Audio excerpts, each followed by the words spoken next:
Hello dear, आप सभी को वेलकम करता हूं। जितने भी हमारे फर्स्ट ईयर के डियर स्टूडेंट हैं तो बिहेवियर साइंस के मोस्ट इंपॉर्टेंट दोस्तों 50 यहाँ पे मैं कहा जाए तो ये आपके ऑब्जेक्टिव में भी मदद करेगा या वन लाइनर डिफिनीशन में भी मदद करेगा। ठीक है, मतलब जो है आप एक कॉन्सेप्ट जो लोग देखेंगे उनको कॉन्सेप्ट क्लियर होगा, जो लोग नहीं देखेंगे अपना उनका मर्जी है। ठीक है, बाकी चलिए हम लाए हैं तो शुरू करते हैं। देखिए, किसी इच्छा या अवसर, ये आप देखिए ऐसा नहीं है कि मैं बाहर से करा रहा हूँ, समझ गए। ये आपके सिलेबस का ही है, ये आपके मैं सिलेबस के अंदर से मैं करा रहा हूँ। ठीक है, ये पढ़ना है तो ऐसा नहीं है कि मैं बाहर से करा रहा हूँ और आपको बोल रहा हूँ कि देखिए, समझ गए। चलिए शुरू करता हूँ। देखिए, किसी इच्छा या आवश्यकता के बाधित होने से उत्पन्न संवेगात्मक इमोशनल स्ट्रेस को क्या बोलते हैं। अब आप लोग को मैं पढ़ाया हूँ कि कोई भी आपकी इच्छा हो या कोई भी चीज़ का ज़रूरी पड़ता हो या कोई लक्ष्य हो, उसके बीच में कोई बाधा उत्पन्न आता है, कोई बाधा होता है, तो उस समय जो माइंड में जो चीज़ें उत्पन्न होता है संवेग, वो जो होता है वह क्या होता है, कुंठा होता है, फ्रस्ट्रेशन होता है। मैं बताया कि कोई व्यक्ति है, सामने कोई काम है, कोई आवश्यकता है या कोई लक्ष्य है और इस लक्ष्य से पहले जो है कुछ बाधा उत्पन्न हो जाता हो बीच में, तो यही जो है आपका क्या कहता है, कुंठा होता है। समझ गए, कुंठा, फ्रस्ट्रेशन, माइंड में जो है फ्रस्ट्रेशन होता है। समझ गए चीज़ को। चलिए अब यहाँ दूसरा देखिए, प्रत्याहार, विड्रॉल। देखिए, विड्रॉल एक प्रकार का आप लोग को पता होना चाहिए। तो विड्रॉल जो है एक प्रकार के आपका जो है यह निगेटिव जो है क्या है, निगेटिव रक्षात्मक प्रक्रिया है। तो आप लोग को जो है ये पता होना चाहिए विड्रॉल, चूँकि आप लोग को मेंटल मैकेनिज्म भी पढ़ना है, वहाँ पे जो है ये सब पढ़ना है। विड्रॉल जो है आपका एक प्रकार का क्या है, विड्रॉल एक प्रकार का निगेटिव क्या है, में डिफेंस मैकेनिज्म है। तो वही है गौण रक्षा प्रक्रिया है। प्रत्याहार मतलब विड्रॉल, विड्रॉल मतलब क्या होता है, छोड़ना, त्यागना। समझ गए। चलिए एक है तीसरा, देखिएगा यहाँ पे कि मनुष्य की किसी अवस्था में वहाँ के वातावरण के प्रति की जाने वाली अनुक्रिया है, क्या कहलाता है, व्यवहार।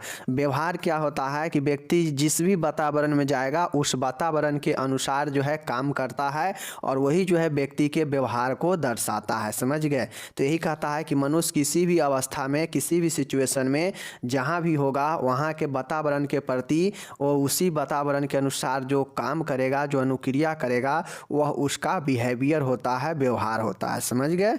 चलिए नेक्स्ट देखिएगा आपका कि मन में दो या दो से अधिक विरोधी प्रेरणाएं उत्पन्न होना जिनकी पूर्ति एक साथ संभव न हो की अवस्था क्या कहलाता है। अब आप लोग को पता होगा, मैं बता चुका हूं कि जो मन में दो या दो से, मतलब दो या दो से अधिक प्रकार के मन में जो है विचार उत्पन्न होता हो, कोई थॉट उत्पन्न होता हो और व्यक्ति उसको जो है एक समय में पूरा नहीं कर सकता हो। जाहिर सी बात है कि कोई दिमाग में तरह तरह के विचार उत्पन्न होता है, तरह तरह के लक्ष्य आएगा, लेकिन कोई एक ही ना पूरा होगा। जो ज़्यादा ज़रूरी होगा ज़्यादा उसको पहले पूरा लोग करता है।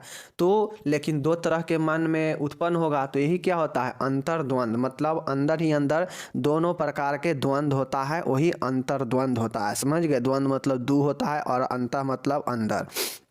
समझ गए। पांचवा प्रश्न देखिएगा, व्यक्ति के मन की वह स्थिति या तत्परता जो किसी व्यवहार को पूरा करने एवं किसी लक्ष्य को पूरा करने के लिए अभिप्रेरित करती है, क्या कहलाती है, प्रेरणा, मोटिवेशन कहलाता है। मोटिवेशन का मतलब यहाँ से आप लोग डिफिनेशन भी जान लिए। अगर आप सभी से ऑब्जेक्ट फिलअप में पूछ देगा कि व्यक्ति की मन की वह स्थिति या वह तत्परता जहाँ व्यक्ति अपने व्यवहार को पूरा करने एवं किसी लक्ष्य को पूरा करने के लिए अभिप्रेरित करती है, तो वह क्या होता है, मोटिवेशन होता है। मोटिवेशन क्या है, तो प्रेरणा एक प्रकार का जो है मन का स्थिति होता है। जब व्यक्ति में देखते होइएगा मोटिवेशन निगेटिव पॉजिटिव दोनों होता है।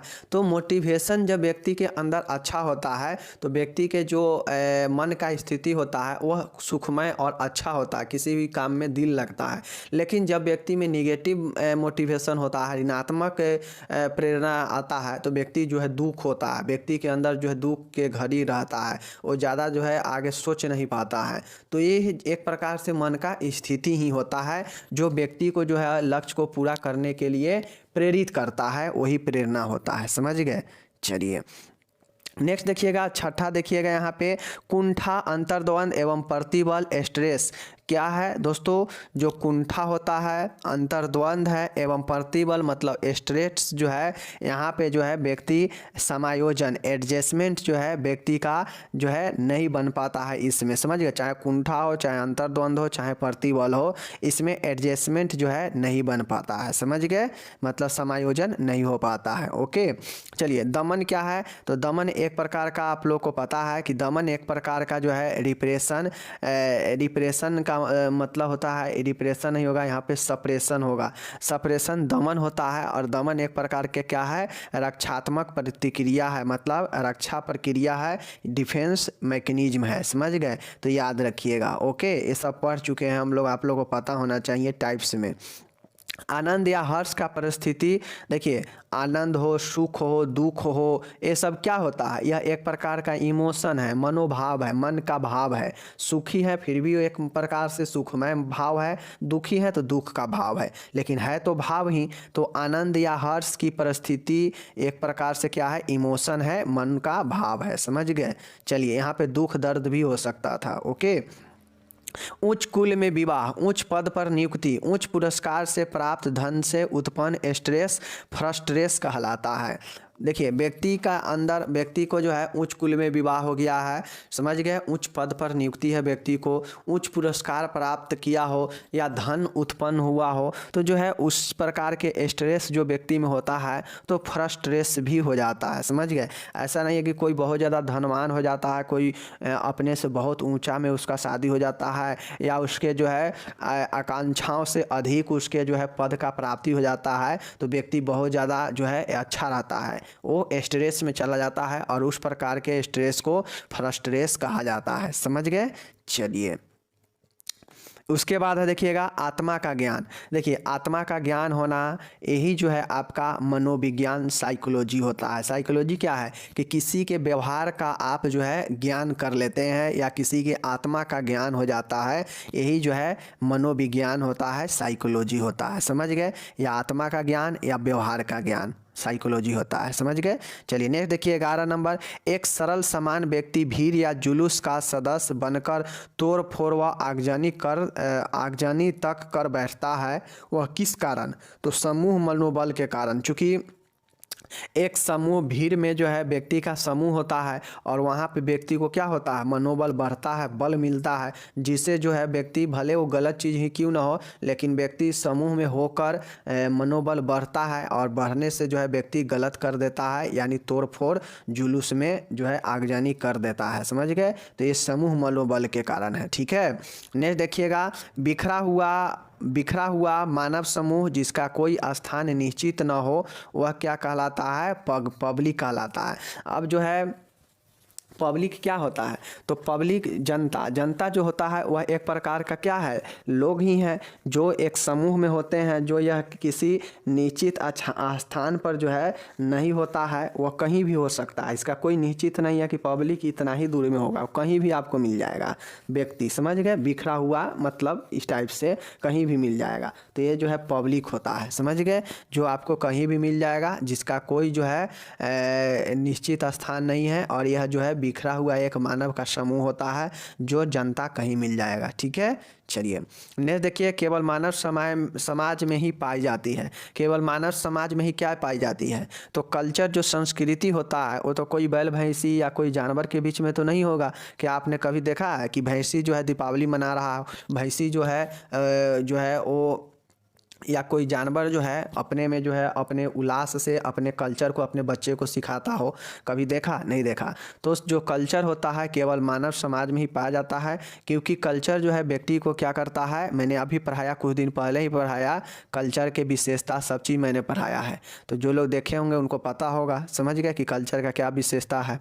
चलिए नेक्स्ट देखिएगा यहाँ पे कि औपचारिकता और घनिष्ठता का अभाव होता है। देखिए औपचारिकता और घनिष्ठता मतलब कौन से ऐसा समूह है जहाँ पे क्लोज घनिष्ठता और औपचारिकता का अभाव होता है, यानी कम होता है घनिष्ठता, वहाँ पे लगाव। तो द्वितीयक सामाजिक समूह में ये चीज़ें कम होता है, ठीक है। चलिए नेक्स्ट देखिएगा, एक पीढ़ी से दूसरी पीढ़ी में संस्कृति का हस्तांतरण जो है सांस्कृतिक विरासत का किया जाता है। मतलब अब सभी जो है अपने क्या करते हैं कि अपने संस्कृति को बचाने के लिए अपने एक पीढ़ी से दूसरे पीढ़ी को ट्रांसफ़र करते हैं, मतलब हस्तांतरण करते हैं। जैसे अपने दादा से जो है पोता सीखता है अपने संस्कृति, अपने रीति रिवाज के बारे में, तो वही क्या है, एक प्रकार से संस्कृति होता है। तो यही चीज़ें हैं, समझ गए। चलिए नेक्स्ट देखिएगा, आपका नेक्स्ट है परिचर्या। नर्सिंग में नर्स को सफलता के लिए जानना जरूरी है, ठीक है ना। तो रोगी की संस्कृति, रोगी जो है किस संस्कृति को मानने वाला है, किस प्रकार से उसका है, कौन से धर्म जाति के है, तो इसको जो है नर्स का ज्ञान होना चाहिए। भले इसको देखकर वो ट्रीटमेंट नहीं करेगी, लेकिन जानना जरूरी है कि जो है पेशेंट को जो है उसके संस्कृति का ख्याल रखा जाए, ठीक है। चलिए ये हो गया। नेक्स्ट हम लोग देखते हैं 17 नंबर है, देखिए यहाँ पे परिवार क्रीड़ा समूह पड़ोस शिक्षण संस्थाएं व अन्य संस्थाएं बनाती है समाजीकरण की सक्रिय इकाइयाँ। देखिए समाजीकरण क्या होता है कि जो जुड़ जुड़ कर जो समाज का एक जो है एकीकरण करता है, मतलब एक संगठित करता है, वही जो है आपका क्या होता है, समाजीकरण होता है। तो परिवार क्रीड़ा समूह पड़ोस शिक्षण संस्था या अन्य संस्थाएं बनाता है, वो समाजीकरण का एक इकाई बनाता है जो सक्रिय होता है, ठीक है। चलिए नेक्स्ट देखिएगा यहाँ पे कि एक ही प्रकार के व्यक्तियों का समूह जो होता है वह कहाँ होता है, एक समाज। एक ही प्रकार के व्यक्तियों समूह वह जो है एक समाज में होता है, ठीक है ना। एक समाज में एक ही प्रकार के व्यक्तियों का समूह होता है, ठीक है। चलिए नेक्स्ट देखिएगा यहाँ पे सामाजिक संबंधों के ताने बाने का प्रतीक क्या है। आप लोगों को पता है कि आप लोग जानते हैं कि समाज का एक बहुत ही अच्छा उदाहरण है कि समाज जो है सामाजिक संबंधों का एक जाल है, तो वही ताने बाने का प्रतीक है, ठीक है, याद रखिएगा। ओके चलिए 20 नंबर यहाँ पे हम लोग देखते हैं कि मानव के समान निवास के कारण स्वतः विकसित होता है समुदाय, ठीक है ना। मानव के समान निवास के कारण स्वतः विकसित होता है समुदाय, ठीक है ना। एक होता है शहरी समुदाय, एक होता है ग्रामीण समुदाय। तो ये जो समुदाय होता है ये मानव के नॉर्मल एक समान निवास के कारण यह ऑटोमेटिक जो है डेवलप होता है, ठीक है। तो यही जो है कम्युनिटी होता है। ओके चलिए नेक्स्ट देखिएगा कि 21 है, लैटिन भाषा के शब्द पर्सोना से उत्पन्न हुआ है पर्सनालिटी। आप लोगों को पता होगा, मैं पढ़ा चुका हूँ कि जो पर्सोना से ही जो है लैटिन भाषा है पर्सोना, और इससे ही पर्सनालिटी बना है, ठीक है। चलिए नेक्स्ट देखिएगा यहाँ पे 22 है कि 0 से 25 IQ वाले व्यक्ति क्या कहलाता है, तो इडियट्स कहलाता है, जिसको जड़ बुद्धि बोलते हैं, ठीक है। जो 0 से 25 जिसका IQ लेवल रहता है इंटेलिजेंस क्वांटेंट, तो ये जो है जड़ बुद्धि के होते हैं, इडियट्स होते हैं, ठीक है। नेक्स्ट देखिए किसी बौद्धिक क्रिया इंटेलिजेंट एक्शन को करने की क्षमता मानसिक योग्यता। देखिए कोई भी काम है उसको बौद्धिक से मतलब दिमाग से जब किया जाता है तो उसको क्या बोलते हैं, मानसिक योग्यता ही बोलते हैं। तो ही कहता है बौद्धिक क्रिया को करने की क्षमता को मानसिक योग्यता ही कहते हैं। जिसका बौद्धिक क्षमता, जिसका बौद्धिक मतलब जिसका दिमाग जितना काम करता है मतलब उसका मानसिक योग्यता उतना ही बढ़िया है, ठीक है ना। चलिए नेक्स्ट देखिएगा 24 है, कैटिल द्वारा वर्णित शील गुण ट्रेट कितना है, तो 171 है, ठीक है ना। जो कैटिल है उनके द्वारा जो वर्णित शीलगुण है यानी ट्रेट जो है वो 171 है, 171 है, ठीक है, याद रखिएगा। ओके चलिए नेक्स्ट देखिए भारतीय दर्शन के अनुसार सात्विक व राजसी व्यक्तित्व के अलावा तीसरा व्यक्तित्व कौन सा है। देखिए भारतीय दर्शन के अनुसार मतलब भारतीय, अब आप लोग को पता है कि व्यक्तित्व को मैंने अलग अलग पढ़ाया है कि व्यक्तित्व जो है आयुर्वेद के अनुसार व्यक्तित्व जो है फलाने साइकोलॉजिस्ट के अनुसार हम पढ़ा रखे हैं, ठीक है। तो यहाँ पे भारतीय दर्शन के अनुसार जो है जो व्यक्तित्व है वो सात्विक है, राजसी है, और एक व्यक्तित्व जो तीसरा है वो है आपका तामसी व्यक्तित्व, समझ गए, तो याद रखिएगा। ओके चलिए नेक्स्ट देखिए 26 नंबर प्रश्न, मानसिक आयु बाई शारीरिक आयु इंटू 100 इजकल टू क्या कहलाता है। देखिए आईक्यू इजकल टू होता है, यहाँ पे देख सकते हैं आईक्यू इजकल टू होता है कि मेंटल एज बाई में शारीरिक आयु, मतलब शारीरिक आयु मतलब कहा जाए तो बॉडी एज इंटू में 100, समझ गए। यही जो है मेंटल जो है आपका होता है, समझ गए। चलिए नेक्स्ट देखिएगा यहाँ पे 27 नंबर, 11 माह से 3 वर्ष की आयु कहलाती है प्रारंभिक बाल अवस्था। ठीक है, ये जो है आपका क्या है देखिएगा, इसको जो है हम लोग क्या बोलते हैं, टोडलर भी बोलते हैं, इसको हम लोग टोडलर भी बोलते हैं। ध्यान में रखिएगा क्या होता है आपका, ये जो आपका 11 माह से 3 वर्ष की जो आयु होता है यह टोडलर का होता है, इसको प्रारंभिक बाल अवस्था कहते हैं। ठीक है, चलिए नेक्स्ट देखिएगा यहाँ पे 28 है, वह समूह जिसमें हीन बुद्ध मतलब मैरोन, मूढ़ बुद्धि मतलब इम्बेसिल व जड़ बुद्धि वाले लोग होते हैं उसे क्या कहते हैं, तो मानसिक पिछड़ापन कहते हैं। जाहिर सी बातें है कि जो हीन बुद्धि का होगा, जो मूढ़ बुद्धि का होगा या जो जड़ बुद्धि का होगा यानी इडियट्स होगा, यानी उसका जो मानसिक स्थिति होगा वो पिछड़ा हुआ होगा, तो मानसिक पिछड़ापन होगा। अगर अच्छा होता, अगर वो काम को अच्छे से बुद्धि से करता तो उसका मानसिक योग्यता अच्छा होता, लेकिन यहाँ पे पिछड़ापन है। ठीक है, चलिए नेक्स्ट यहाँ पे देखिएगा कि व्यक्तित्व पर्सनालिटी का विकास 5 वर्ष की अवस्था से प्रारंभ हो जाता है, ये किसने कहा। दोस्तों ये जो व्यक्तित्व है, व्यक्तित्व का विकास 5 वर्ष की अवस्था से प्रारंभ हो जाता है, ये किसके अनुसार, फ्रॉम के अनुसार। ये देखिए यहाँ पे ए एक और एम होगा यहाँ पे, ठीक है ना, ये होगा यहाँ पे FROMM। इन्होंने जो है पर्सनालिटी के थ्योरी दिया, इरिक फ्रॉम इनका नाम था। ठीक है, इन्होंने बताया कि व्यक्तित्व का जो विकास है पर्सनालिटी का वो 5 वर्ष की अवस्था से प्रारंभ हो जाता है। ठीक है, चलिए फ्रॉम के अनुसार याद रखिएगा। नेक्स्ट देखिएगा यहाँ पे व्यक्तित्व की वह अस्थायी विशेषता मतलब कैरेक्टरिस्ट पर्सनालिटी का जिसके द्वारा व्यक्ति का व्यवहार भिन्न परिस्थितियों में लगभग एक सा रहता है, तो वह शील गुण ट्रेट कहलाता है। अब देखिए आप लोग को पता होगा, तो गांव देहात में आप लोग को पता होगा कि फट से कोई किसी को कह देता है कि इसको कोई शील गुण नहीं है। मतलब शील गुण नहीं है मतलब क्या होता है कि वो व्यक्ति जो है बिल्कुल बेहिचक है, बेफिक्र है, उसको कोई शर्म नहीं है, मतलब शील गुण नहीं है, मतलब वो व्यक्ति जो है किसी के साथ जो है फ्रैंक है, तो यही शील गुण जो है उसके पास नहीं है। मतलब शील गुण का मतलब हुआ कि वो व्यक्ति जो है एक ही स्थिति में वो जो है एक ही व्यवहार के साथ जो है वो रहता है, यानी उसमें शील गुण जो है क्या होता है वो एक ही जैसे होता है, तो वह व्यक्ति का विशेषता होता है। ठीक है, चलिए तो शील गुण एक व्यक्तित्व का विशेषता है जिसमें व्यक्ति एक समान ही स्थिति में रहता है। ठीक है, इंद्रिय ज्ञान यानी परसेप्शन, समझ गए। परसेप्शन मतलब किसी भी चीज़ को बोध करना, अवबोधन, समझ गए ना, बोध कर पाना। तो इंद्रिय ज्ञान द्वारा कुछ निश्चित उद्दीपकों को दिए समय में अपनी चेतना में लाना ध्यान कहलाता है। देखिए अपनी चेतना में लाना, किसी भी उद्दीपक को दिए गए समयों में अपनी चेतना में लाना ध्यान, अटेंशन कहलाता है। बिल्कुल सही है। जैसे किसी भी चीज़ को हम देखें और जब तक वो हमारे दिमाग में आया मतलब वो हमारे ध्यान में आ गया। ठीक है ना, कोई भी उद्दीपक कोई वस्तु कुछ भी होता है जो आपको दिमाग को आकर्षित करे अपनी ओर। ठीक है, तो उसको जब आपके दिमाग में आ जाता है मतलब आपके ध्यान में आ गया, अटेंशन में आ गया, और ये परसेप्शन इंद्रिय होता है, ज्ञान इंद्रिय, समझ गए।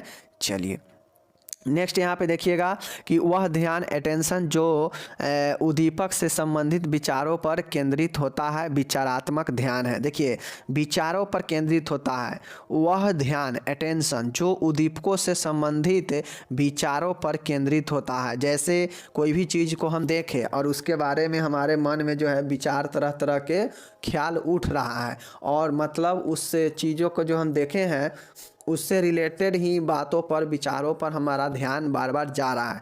मतलब क्या हो रहा है कि विचारात्मक ध्यान है, मतलब थॉटेबल जो है अटेंशन है, समझ गए ना। तो यही जो है आपका अगर विचार वाला चीज़ों पर ध्यान जाए तो वो हो जाता है विचारात्मक ध्यान, समझ गए।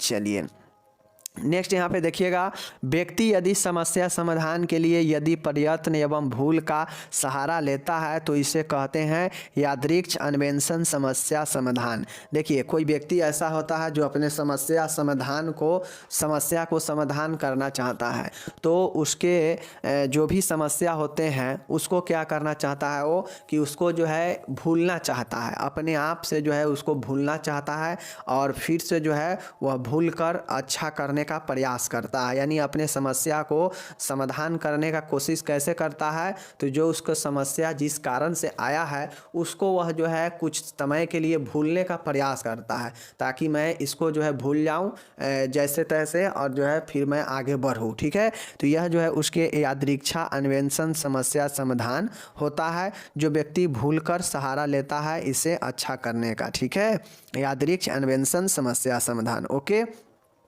प्रत्यक्षीकरण, परसेप्शन, देखिए परसेप्शन हो, बोधन हो या प्रत्यक्षीकरण हो। परसेप्शन वही होता है कि वह प्रक्रिया जिससे उद्दीपक का अर्थ स्पष्ट होता हो, तो यह एकीकरण प्रक्रिया होता है। ठीक है, एकीकरण प्रक्रिया के द्वारा जो स्टिमुलस होता है, जो उद्दीपक है, उसका जो है अर्थ को स्पष्ट जो है किया जा सकता है, तो वही जो है एकीकरण प्रक्रिया होता है। ठीक है, चलिए नेक्स्ट देखिएगा, रुचि, इंटरेस्ट, हैबिट, सोशल मोटिव, निर्धारक के व्यक्ति कारक, सब्जेक्टिव डिटर्मिनेंट। देखिए, रुचि, आदत, सामाजिक प्रेरणा, ठीक है, निर्धारण के व्यक्तिगत कारक है, क्या है, तो ध्यान है। ये सब जो है व्यक्ति के जितना अच्छा रुचि रहेगा, जितना जैसा जिसका आदत रहेगा, वैसा ही व्यक्ति का जो है ध्यान जो है व्यक्ति में होते रहता है। ठीक है ना, नहीं कहता अटेंशन मतलब ध्यान जितना आपका अंदर रुचि, आदत, प्रेरणा अच्छा होगा, उतना ही ध्यान मजबूत होगा और सुदृढ़ होगा। समझ गए, तो ये आपका ध्यान से ही रिलेटेड है। ओके, चलिए, ध्यान में पढ़ा चुका हूँ, आप लोगों को पता होना चाहिए। उद्दीपक, स्टिमुलस को चेतना के केंद्र में स्थापित करता है ध्यान। किसी भी चीज़ को आप देखें, गौर से देखें। अब जब तक आप देखते रहेंगे तब तक आपके कॉन्शियस, जहाँ पे हम सोचते विचारते हैं, वहाँ पे जाकर उसके बारे में जो है ध्यान बन गया होता है, मतलब इमेज बन गया होता है। ध्यान क्या है, एक प्रकार का इमेज है जो मन में जो किसी भी चीज़ के देखने या सुनने के बाद जो है आ जाता है इमेज की तरह, और वही जो है ध्यान की तरह हो जाता है। समझ गए, जो कि माइंड में रहता है हमेशा। तो ये चीज़ को समझ गए आप लोग। चलिए, अब हम लोग यहाँ पे नेक्स्ट देखते हैं। नेक्स्ट हम लोग क्वेश्चन देखते हैं, अमूर्त चिंतन मतलब अब्स्ट्रैक्ट थिंकिंग। हम लोग आप लोग को पढ़ा चुके हैं कि एक होता है मूर्त चिंतन, एक होता है अमूर्त चिंतन। तो अमूर्त चिंतन की योग्यता क्या है, तो बुद्धि, इंटेलिजेंस। अमूर्त जो चिंतन होता है इसका योग्यता होता है बुद्धि। समझ गए, याद रखिएगा कि अमूर्त चिंतन का योग्यता बुद्धि होता है। ओके, चित्त भ्रम, हेलुसिनेशन, ठीक है, प्रकार के प्रत्यक्षीकरण, दोष में अनुपस्थित होता है उद्दीपक। उद्दीपक का मतलब होता है स्टिमुलेटेड, मैं बार बार बता रहा हूँ, जो आपके ध्यान को अपनी ओर खींचे। समझ गए, चाहे वो कोई वस्तु, कोई सामान, चाहे कोई सजीव निर्जीव, कुछ भी हो सकता है उद्दीपक में। समझ गए, तो वे उद्दीपक जो आपको जो है चित्त भ्रम, हेलुसिनेशन क्या होता है, तो चित्त भ्रम प्रकार के प्रत्यक्षीकरण दोष में अनुपस्थित होता है। समझ गए, किस प्रकार के, तो उद्दीपक जो है चित्त भ्रम में अनुपस्थित होता है। समझ गए, चित्त भ्रम में उद्दीपक अनुपस्थित होता है। ओके, याद रखिएगा। उसके बाद चित्त भ्रम कहा जाए तो मति भ्रम। चित्त भ्रम यानी मति भ्रम, मतलब मन जो है भ्रम चुका है, मति जो है मर चुका है, तो यही ना लोग कहता है, यही हो गया। समझ गए, चलिए 39 यहाँ पे देखिएगा, बहुत शानदार प्रश्न है 39। रस्सी को सांप समझना, एलूजन, भ्रम कहलाता है। एक होता है चित्त भ्रम, जिसको हम लोग भ्रांतियाँ भी बोलते हैं। समझ गए, और ये है आपका भ्रम, एलूजन। रस्सी को सांप समझना, जैसे रोड पे रस्सी है लेकिन उसको सांप समझ लेते हैं, मतलब क्या हो गया कि वो जो है भ्रम हो गया। तो भ्रम में क्या होता है कि उद्दीपक तो उपस्थित होता है, भ्रम में उद्दीपक उपस्थित होता है लेकिन उसका जो बोध होता है वो गलत होता है। जैसे रसरी तो उपस्थित है लेकिन जो रसरी को हम बोध कर रहे हैं वो सांप से कर रहे हैं, यानी क्या हो गया, वो भ्रम हो जाता है। मतलब उद्दीपक उपस्थित है लेकिन हम उसको गलत जो है वास्तविकता जो है वो वैसा नहीं होता है जो हम सोच रहे हैं। जैसे रसरी को सांप समझ लेना, ठीक है। लेकिन जो भ्रांतियाँ होता है, जो हाइलुसिनेशन होता है, तो हाइलुसिनेशन में क्या होता है कि जो उद्दीपक होता है वो उपस्थित होता ही नहीं है। जैसे रसरी है ही नहीं लेकिन हम सांप समझ रहे हैं कि वो सांप है। जैसे रोड पे रात में चल रहे हैं, वहाँ पे कुछ नहीं है लेकिन हमें सामने दिख रहा है कि सामने जो है कोई परछाई है, कोई भूत का परछाई है। यानी क्या समझे कि हेलुसिनेशन में जो उद्दीपक होता है, जो आपको अट्रैक्ट कर रहा है, वो सामने होता ही नहीं है, वो गलत होता है। लेकिन हमको लगता है कि सामने कुछ है लेकिन वहाँ पे कुछ होता नहीं है, रियलिटी में कुछ है नहीं, यानी उद्दीपक होता नहीं है, अनुपस्थित होता है। तो मैं क्या बताया कि जब भी आपसे हेलुसिनेशन में पूछे, भ्रांतियाँ में पूछे कि भ्रांतियाँ का मतलब क्या है, हेलुसिनेशन का मतलब क्या है, चित्तभ्रम का मतलब, तो सीधा लिखिएगा कि जो चित्तभ्रम है, जो हेलुसिनेशन होता है, उसमें जो उद्दीपक होता है, उद्दीपक मीन्स कहा जाए कि सामने कोई चीज़ होगा वो उपस्थित नहीं होगा, ठीक है ना, लेकिन व्यक्ति में लगता है कि सामने कुछ है, कुछ जो है सामने जरूर है, लेकिन ऐसा बिल्कुल नहीं होता है। तो वो होता है हेलुसिनेशन, यानी एक प्रकार का मन का भ्रम होता है, समझ गए। तो वो हो जाता है भ्रांतियाँ, ठीक है, चित्त भ्रम जिसको बोलते हैं। भ्रम वो होता है, एलूजन वो होता है जिसमें जो है सामने कुछ न कुछ जो है उपस्थित रहता है, बट आदमी उसको जो पहचान जो है वो गलत करता है, समझ गए। तो वो जो हो जाता है एलूजन हो जाता है। जैसे सामने रसरी है, अगर मानेंगे रोड पर रसरी है लेकिन हम उसको जो है सांप समझ रहे हैं, तो ये क्या कर रहे हैं, गलत ही पहचान कर रहे हैं। कुछ ना कुछ तो है ही लेकिन गलत पहचान कर रहे हैं, तो ये जो है हो जाता है एलूजन। ओके, चलिए अब यहाँ पे देख लीजिए, जैसे रसरी को सांप समझना एक प्रकार का भ्रम होता है, समझ गए। चलिए नेक्स्ट देखिए यहाँ पे, वह मानसिक प्रक्रिया जिसमें किसी भी वस्तु या स्थिति का तत्कालीन ज्ञानेंद्रियों द्वारा होता है, प्रत्याक्षण परसेप्शन कहलाता है, ठीक है। वह मानसिक प्रक्रिया, देखिए परसेप्शन एक प्रकार का क्या है, मेंटल प्रोसेस होता है जिसमें किसी भी वस्तु या स्थिति का तुरंत जो है ज्ञान होता है, समझ गए ना, ज्ञानेंद्रियों के द्वारा, तो हो जाता है परसेप्शन। जैसे सामने जो है आपका कोई चीज़ रखा हुआ है और तुरंत उसके बारे में जो है आपके ज्ञानेंद्रियों को पता चलता है कि वो ये फलाना चीज़ है, ये है, वो है, सभी चीज़ें आपको उसके अंदर जो है ध्यान हो जाता है, बोध हो जाता है, पता चल जाता है। तो वही जो है प्रत्यक्षीकरण हो जाता है, समझ गए। जो किसी भी चीज़ के बारे में आपके ज्ञानेंद्रियों को ज्ञान होता है तुरंत, वही जो है परसेप्शन होता है, समझ गए। चलिए नेक्स्ट यहाँ पे देखिएगा, कोयला है, कोयला, खनिज तेल, बायोगैस आदि, ये सब क्या है, तो यह सब परंपरागत जो है ऊर्जा स्रोत है, ठीक है। चलिए नेक्स्ट देखिएगा यहाँ पे 42 है, राष्ट्र द्वारा पूरे वर्ष के दौरान उत्पादित अंतिम वस्तुओं व सेवाओं के शुद्ध मूल्य के योग का अर्थ कहलाता है राष्ट्रीय आय, मतलब नेशनल इनकम। नेशनल इनकम क्या होता है, तो राष्ट्र द्वारा पूरे वर्ष के दौरान उत्पादित अंतिम वस्तुओं व सेवाओं के शुद्ध मूल्य के योग का अर्थ होता है राष्ट्रीय आय, ठीक है। चलिए नेक्स्ट यहाँ पे देखिएगा आप लोग 43 कि सकल घरेलू उत्पाद जीडीपी एवं सकल राष्ट्रीय उत्पाद जीएनपी द्वारा प्रभावित होता है राष्ट्रीय आय, ठीक है। इस दोनों के द्वारा जो है प्रभावित क्या होता है, राष्ट्रीय आय होता है। ओके चलिए नेक्स्ट देखिएगा आप लोग 44, वह पत्रक जो परिवार की आय तथा व्यय को दर्शाता है पारिवारिक बजट कहलाता है, ठीक है ना। वह ऐसा पत्रिका जो परिवार की आय और व्यय को दर्शाए तो उसे जो है पारिवारिक बजट के अंतर्गत रखते हैं, ठीक है।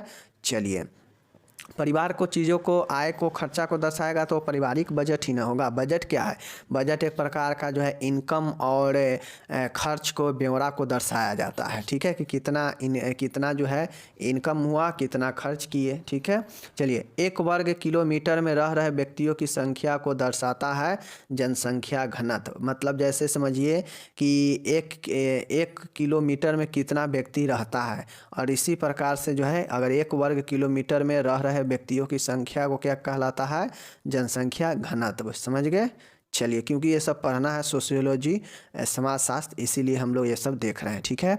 विशेष नाम या सामाजिक समूह जिसके सदस्य उसी में उत्पन्न होते हैं और उनमें से बाहर विवाह करना निषेध होता है, जाति कहलाता है। जाति यानी कास्ट कहा जाए तो क्या होता है, तो कास्ट एक ऐसा जो है सामाजिक एक जो है समूह होता है जिसके सदस्य उसी में उत्पन्न होते हैं और उसी में जो है विवाह करते हैं, उससे बाहर जो है विवाह करना निषेध होता है। समझ गए, मतलब मना होता है। जैसे देखते हैं कि एक जाति में जन्म लेता है, उसी जाति में जो है शादी करता है, उससे बाहर शादी करना निषेध होता है, जो क्या कहलाता है, जाति कहलाता है। समझ गए। चलिए, एक ऐसा समूह जो जन्मजात शारीरिक लक्षणों के कारण दूसरों से भिन्न होता है क्या कहलाता है, प्रजाति। रेस कहलाता। एक ऐसा समूह जो जन्मजात शारीरिक लक्षणों के कारण दूसरों से भिन्न कहलाता है, प्रजातियाँ होता है। अब जैसे जाति प्रजाति होता है, जाति होता है प्रजाति। प्रजाति में जो होता है जैसे विभिन्न अलग अलग जो है जगहों पर प्रजाति, विभिन्न प्रजातियों के अलग अलग लोग रहते हैं, तो उन लोगों को जो क्या होता है कि जो अन्य लोगों से जो स्ट्रक्चर होता है, जो लक्षण होता है शरीर का, वो भिन्न होता है। जैसे आप इंडिया में हैं तो इंडिया के व्यक्ति से और अफ्रीका के व्यक्ति में जाइएगा तो उसमें अंतर पाया जाएगा उसके लक्षणों में। समझ गए, कुछ बनावटी में भी। तो यही जो है आपका हो जाता है, यही भिन्न जो है प्रजाति कहलाता है। ठीक है। चलिए, नेक्स्ट है 48। यहाँ पे देखिएगा, सिर, नाक, खोपड़ी की बनावट, कद, रक्त समूह, त्वचा व आँखों का रंग, केशों की रचना एवं भाषा, आँखों की बनावट, होठ, हड्डी आदि लक्षणों से पहचानते हैं प्रजाति को। ठीक है। जैसे आप लोग देखते होइएगा कि बहुत लोग क्रिकेट के प्यारे होते हैं, तो आप लोग को देखते होइएगा कि जो वेस्ट इंडीज़ के प्लेयर होते हैं उसका बाल जो है इंडिया के प्लेयर या इंडिया के लोगों के जैसा नहीं होता है। उसका बाल जो है एकदम हल्का हल्का जो है सर पे रहता है। ठीक है, देखते होइएगा, और एकदम काला भुजुंग होता है, मतलब उसका जो बनावट होता है अलग होता है, उसका केस वेस ये सब भी बनावट अलग होता है, और इस सब से जो है पहचानते हैं प्रजाति को। ठीक है। चलिए, 49 देखिएगा, स्वास्थ्य सेवा की आधारभूत इकाई क्या है, फैमिली है। स्वास्थ्य सेवा मतलब हेल्थ सर्विस जो होता है उसका बेसिक जो स्ट्रक्चर होता है वो फैमिली ही होता है। ठीक है, परिवार ही होता है स्वास्थ्य सेवा का, जो फैमिली में दिया जाता है। ठीक है। चलिए, दहेज, बाल विवाह, विवाह विच्छेद, अविवाहित, मातृत्व, यौन स्वच्छंदता, अविवाहित दंपति आदि संबंधित है मैरिज से। समझ गए, विवाह से। ये सब शब्द जो है आपके विवाह से ही संबंधित है। समझ गए, ये मैरिज से ही संबंधित है। ओके। चलिए, कोशिश किए हैं कि 50 वर्ड को समझा जाए। उम्मीद है कि आप लोग समझे भी होंगे कि किसका क्या मतलब होता है, और अगर कहीं नहीं समझ में आया है तो वहाँ पे बैक कीजिए, पॉज कीजिए और एक बार खुद से पढ़िए कि क्या इसका मतलब है। समझ गए, क्योंकि हम वीडियो बना रहे हैं तो वीडियो हो सकता है हम जल्दी बड़ा ना बने, इसके लिए थोड़ा जल्दी समझा दिए होंगे। तो आप लोग जहाँ भी अगर थोड़ा दिक्कत लगे वीडियो को रोकिए और अपना से खुद से पढ़िए और समझिए कि हाँ यहाँ पे इसका मतलब ये है तो क्या है। ठीक है, बाकी हम कोशिश करते हैं कि अच्छे से अच्छे समझाने का। मिलते हैं अगले वीडियो में, तब